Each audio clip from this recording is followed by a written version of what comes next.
নমস্কার, দেখছেন নিউজ 18 বাংলা। আমি অতনু রয়েছে আপনার সঙ্গে। প্রথমেই যে খবরে নজর রাখতেই হবে তা হলো টালা ব্রিজের খবর। তার কারণ মাঝেরহাট ব্রিজ তৈরি হয়ে যাওয়ার পর থেকেই প্রশ্ন উঠছিল টালা ব্রিজের কাজ কবে থেকে শুরু হবে। অবশেষে নতুন টালা ব্রিজের নকশা রেল অনুমোদন করলো। পূর্ত দপ্তরকে এই নকশা অনুমোদন করে পাঠালো রেল। আবির ঘোষাল প্রতিনিধি আমাদের সঙ্গে এই মুহূর্তে রয়েছেন। আবির, কি খবর রয়েছে? দেখো, গত 14ই ডিসেম্বর দিনকে রেল এবং রাজ্যের এই বিষয় নিয়ে বৈঠক হয় এবং 22শে ডিসেম্বরকেই যেটা রেলের তরফ থেকে নকশার অনুমোদন, যেটাকে বলা হয় GAD, জেনারেল অ্যাডমিনিস্ট্রেটিভ ড্রয়িং, সেটার অনুমোদন দেওয়া হয়েছে এবং আজকে সেটা পূর্ত দপ্তরের কাছে ইতিমধ্যে পৌঁছে গেছে বলে রেল সূত্রে খবর।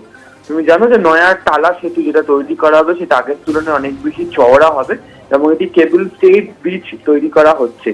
যেহেতু নিচের অংশে রেলের লাইন রয়েছে, ফলে এই জায়গাতে কাজ করতে গেলে রেলের অনুমোদন প্রয়োজন এবং রাজ্যের পূর্ত দপ্তর যে নকশাটা তৈরি করছে সেই নকশার ক্ষেত্রেও হচ্ছে রেলের অনুমোদন পাওয়াটা প্রয়োজন হয়ে পড়েছিল। চলতি বছরের ফেব্রুয়ারি মাস থেকে এই ব্রিজ ভাঙার কাজ শুরু করা হয়েছিল এবং এই মুহূর্তে হচ্ছে যে নকশা অনুমোদন করে দেওয়ার ফলে কাজ শুরু করার ক্ষেত্রে, তার রেল লাইনের ওপরও কাজ শুরু করার ক্ষেত্রে আর কোনো ধরনের সমস্যা হবে না। যেটা জানা যাচ্ছে সেটা হচ্ছে যে 6টি পিলারের ওপর এই কেবল স্টেড ব্রিজ দাঁড়িয়ে থাকবে এবং রাজ্য সরকার যেটা লক্ষ্যমাত্রা নিয়েছে আগামী 1.5 বছরের মধ্যে এই কাজ শেষ করবে।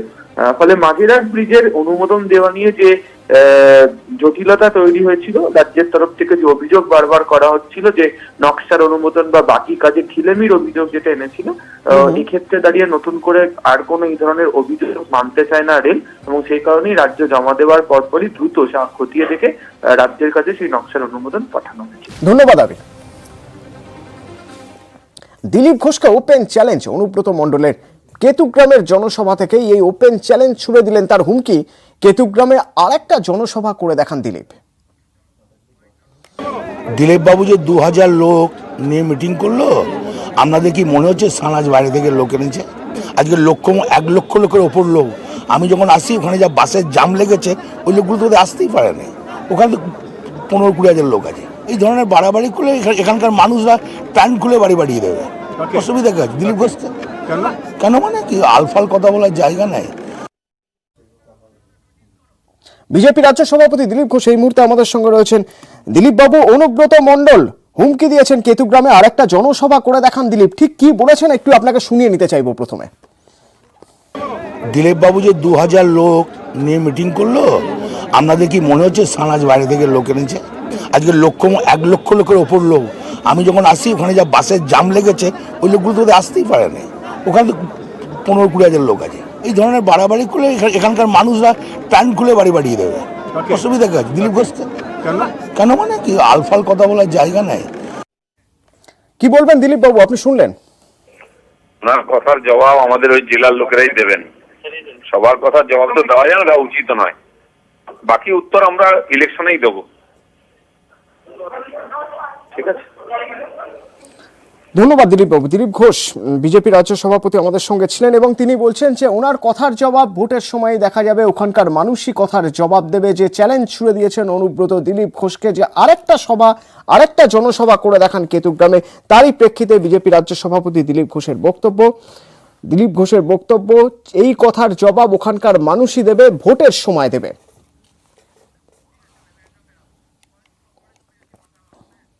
কোচবিহারের মাথাভাঙা ছবি একবার দেখে নেওয়া যাক। কোচবিহারের মাথাভাঙা উত্তপ্ত, তৃণমূল বিজেপি গন্ডগোল।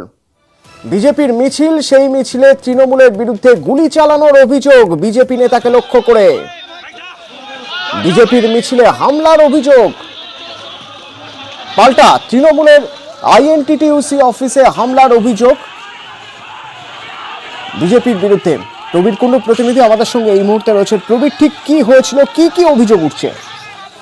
দেখো, প্রথমে গত রাতে বিজেপির সাধারণ সম্পাদক তার গাড়ি লক্ষ্য করে গুলি চালানোর অভিযোগ ওঠে মাথাভাঙার আব্বাসউদ্দিন সেতু লাগোয়া এলাকাতে এবং আজকে সেই আক্রান্ত বিজেপি নেতার ওপর যেভাবে হামলা হয়েছে সেই ঘটনার প্রতিবাদে বিজেপি কর্মীরা মাথাভাঙা থানা ঘেরাও করতে গেলে তখন কিন্তু পাল্টা তৃণমূল কংগ্রেস হামলা চালায় বলে অভিযোগ এবং বিজেপির বিরুদ্ধে পাল্টা অভিযোগ উঠেছে যে তৃণমূল কংগ্রেসের শ্রমিক সংগঠনের পার্টি অফিস, সেই পার্টি অফিস ভাঙচুর করার পাল্টা অভিযোগ কিন্তু মাথাভাঙা নতুন করে উত্তপ্ত হয়েছে। আজকে গত রাত থেকে উত্তপ্ত এবং আজকে নতুন করে কিন্তু পার্টি অফিস ভাঙচুর হয়েছে।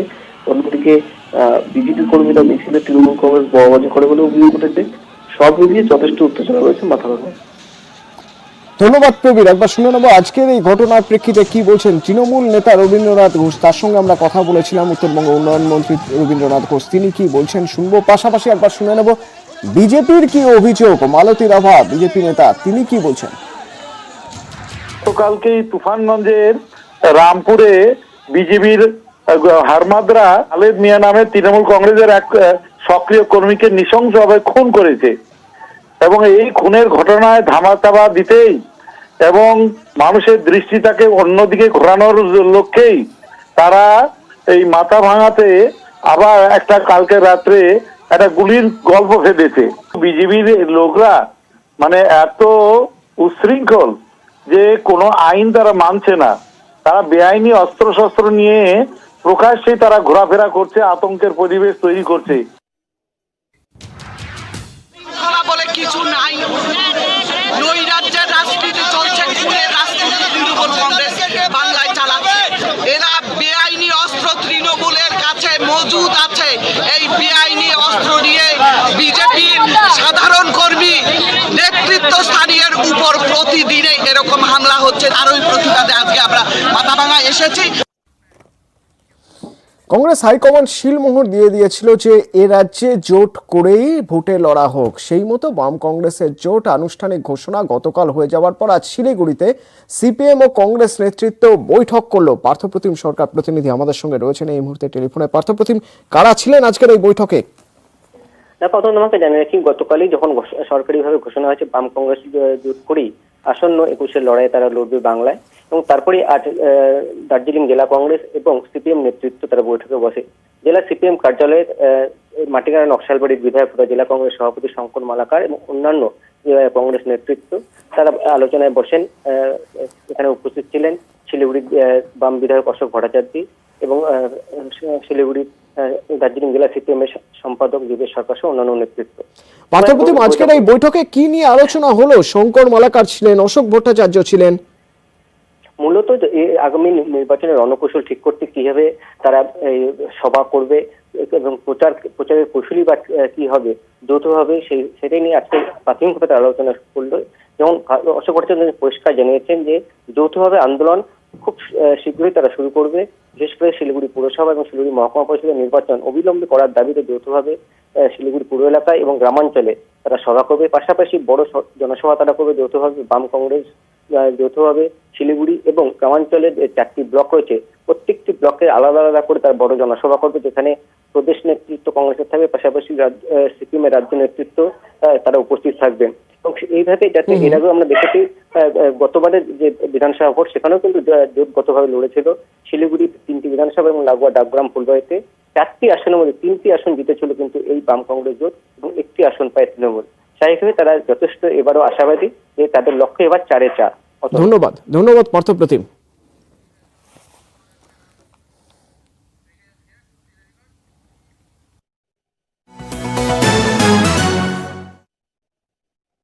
মোদির শুধু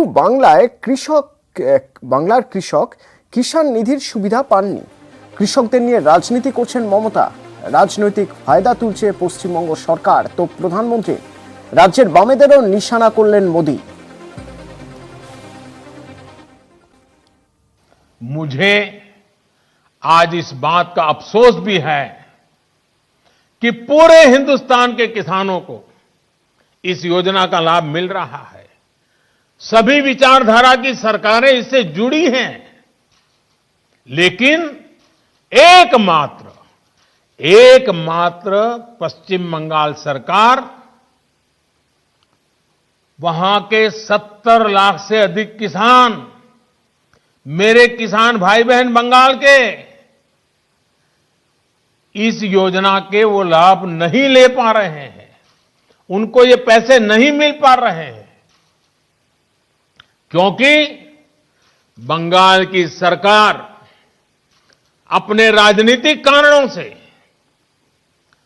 उनके राज्य के किसानों को भारत सरकार से पैसा जाने वाला है, राज्य सरकार को 1 कौड़ी का खर्चा नहीं है, फिर भी वो पैसे उनको नहीं मिल रहे हैं। कई किसानों ने भारत सरकार को सीधी चिट्ठी लिखी हुई है, उसको भी वो मान्यता नहीं देते हैं। यानी आप कल्पना कर सकते हैं कितने लाखों किसानों ने लाभ लेने के लिए, योजना के लिए अर्जी की, ऑनलाइन आवेदन कर चुके हैं, लेकिन वहां की राज्य सरकार उसको भी अटका करके बैठ गई है। भाइयों बहनों, मैं हैरान हूं और ये बात मैं आज देशवासियों के सामने बड़े दर्द के साथ, बड़े पीड़ा के साथ कहना चाहता हूं। जो लोग 30-30 साल तक बंगाल में राज करते थे, एक ऐसी राजनीतिक विचारधारा को लेकर के बंगाल को कहां से कहां ला करके उन्होंने हालत करके रखी है, सारा देश जानता है। और ममता जी के 15 साल पुराने भाषण सुनोगे तो पता चलेगा कि इस राजनीतिक विचारधारा ने बंगाल को कितना बर्बाद कर दिया था। अब ये कैसे लोग हैं? बंगाल में उनकी पार्टी है, उनका संगठन है, 30 साल सरकार चलाई है, कितने लोग होंगे उनके पास? एक बार भी इन लोगों ने किसानों को ये 2000 रुपया मिलने वाला कार्यक्रम है, बंगाल के अंदर कोई आंदोलन नहीं चलाया। अगर हाल के दिल में किसानों के लिए इतना प्यार था, बंगाल में आपकी धरती है, तो आपने बंगाल में किसानों को न्याय दिलाने के लिए प्रधानमंत्री किसान सम्मान योजना के पैसे किसानों को मिले, इसके लिए क्यों आंदोलन नहीं किए? क्यों आपने कभी आवाज नहीं उठाई? और आप वहां से उठ करके पंजाब पहुंच गए, तब सवाल उठता है। और पश्चिम बंगाल की सरकार भी देखिए, अपने राज्य में इतना बड़ा किसानों को लाभ, 70 लाख किसानों को इतना धन मिले, हजारों करोड़ रुपया मिले, वो देने में उनको राजनीति आड़े आती है। लेकिन वही पंजाब जाकर के जो लोग के साथ वो बंगाल में लड़ाई लड़ते हैं, यहां आकर के उनसे गुपचुप करते हैं। क्या देश की जनता इस खेल को नहीं जानती है? क्या देश की जनता को इस खेल का पता नहीं है? जो आज विपक्ष में हैं, उनकी इस पर जुबान क्यों बंद हो गई है? গত 10 বছরে রাজ্যে কৃষকদের অবস্থার উন্নতি হয়েছে। পশ্চিমবঙ্গ নিয়ে প্রধানমন্ত্রীর সব বক্তব্যই অন্তঃসার শূন্য, অসত্য বা অর্ধসত্য। প্রধানমন্ত্রীর ভাষণ নিয়ে প্রতিক্রিয়া তৃণমূল নেতা সৌগত রায়। বাংলায় কৃষকরা কাঁদছে না। বাংলায় যে 10 বছর মমতা ব্যানার্জির সরকার, সেই সময় কোনো কৃষকদের আন্দোলন হয়েছে আপনারা দেখেছেন? এর আগে বামফ্রন্ট সরকারের সময় সিঙ্গুর নন্দীগ্রামে কৃষকরা আন্দোলন করেছিল, মমতা তার নেতৃত্ব দিয়েছিলেন। আজকে বাংলার কৃষকদের কোনো অভিযোগ নেই। রাজ্য সরকার সময় মতো ধান সংগ্রহ করছে, রাজ্য সরকার কৃষকদের কৃষক বন্ধুদের টাকা দিচ্ছে, এবং আপনারা শুনলে খুশি হবেন যে পশ্চিমবাংলার বাজেট 2010-11 থেকে 2020-21 5 গুণ কৃষিতে বাজেট বৃদ্ধি হয়েছে এবং কৃষক পরিবারের গড় আয় বেড়ে গিয়েছে। এর মধ্যেই আপনারা শুনলে খুশি হবেন যে 2011 থেকে এই পর্যন্ত 3 গুণ হয়েছে কৃষকদের গড়। অথচ কেন্দ্র ঘোষিত কৃষকদের আয় দ্বিগুণ করা ওরা এই যে হারে চলছে 2028-এর আগে করতে পারবে। তাহলে বাংলা দ্বিগুণ, ওরা বাংলা 3 গুণ, আর ওরা এখনো দ্বিগুণ করতে পারছে না। মোদির সব বক্তব্যই অন্তঃসার শূন্য, অসত্য বা অর্ধসত্য। এবার প্রধানমন্ত্রীকে জবাব দিলেন মুখ্যমন্ত্রী। কৃষি সমস্যার সমাধান না করে ভার্চুয়াল বৈঠক করছেন প্রধানমন্ত্রী। কৃষি সমস্যা সমাধান করতে ব্যর্থ মোদি, জবাব দিলেন মুখ্যমন্ত্রী। অ্যাসিস্ট্যান্ট এডিটর কমলিকা সেনগুপ্ত আমাদের সঙ্গে এই মুহূর্তে ফোনে রয়েছেন। কমলিকা, কি জবাব দিলেন মুখ্যমন্ত্রী? দেখো, আমরা যেটা জানতে পারছি সেটা হচ্ছে বিবৃতি প্রকাশ করেছেন মুখ্যমন্ত্রী, এবং সকালবেলা প্রধানমন্ত্রী তার বক্তৃতায় তিনি যে মন্তব্য করেছেন যে রাজ্য সরকার পিএম কিষাণ যোজনা যেটা রয়েছে সেটা একেবারে পশ্চিমবঙ্গের ক্ষেত্রে যেটা লাগু করছেন না, তার যে বক্তব্য, তার পরিপ্রেক্ষিতে মমতা বন্দ্যোপাধ্যায় তিনি নিজে বিবৃতি দিয়েছেন এবং তিনি স্পষ্ট করে লিখেছেন যে কৃষকদের জন্য সবসময় মমতা বন্দ্যোপাধ্যায়ের সরকার, সাধারণ মানুষের জন্য সবসময় মমতা বন্দ্যোপাধ্যায়ের সরকার রয়েছে।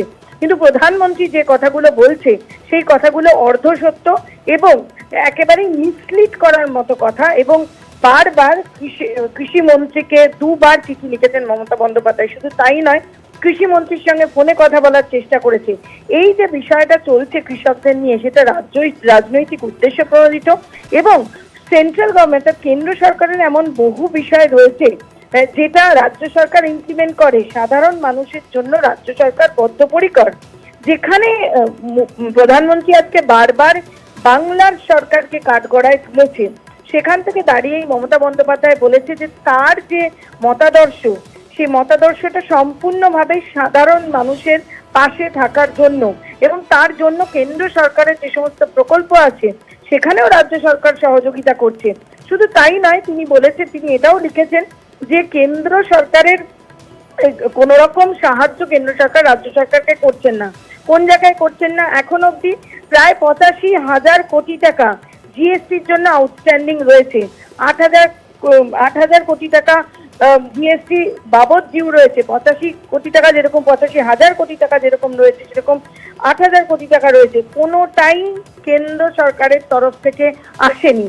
আর তার জন্য যেভাবে নরেন্দ্র মোদী সকালবেলা টেলিভাইজ ফরম্যাটে, অর্থাৎ টেলিভিশনের মাধ্যমে যেভাবে তিনি বিবৃতি দিয়েছেন, সেটা সম্পূর্ণভাবে অর্ধসত্য এবং সেটা সাধারণ মানুষকে, তার সাধারণ কৃষকদেরকে মিসলিড করছে। যে সত্যি যে বিষয়টা রয়েছে সেই সত্যি বিষয়টা না বলে যে মন্তব্য তিনি করেছেন প্রধানমন্ত্রী, সেটা ডিস্টর্ট করছে ফ্যাক্টকে, এবং তা সেই জায়গা থেকে দাঁড়িয়ে সাধারণ মানুষের সঙ্গে পাশে দাঁড়ানোর জন্য বদ্ধপরিকর রাজ্য সরকার, সেটা সবসময় থাকবে এবং মমতা বন্দ্যোপাধ্যায় সবসময় থাকবে। অর্থাৎ প্রধানমন্ত্রী যে সমস্ত প্রশ্ন তুলে বাংলা সরকারকে কাঠগড়ায় তুলেছে, মমতা বন্দ্যোপাধ্যায়কে কাঠগড়ায় তুলেছে, তার জবাব একেবারে বিবৃতি আকারে দিলেন মমতা বন্দ্যোপাধ্যায়। ধন্যবাদ কমলিকা।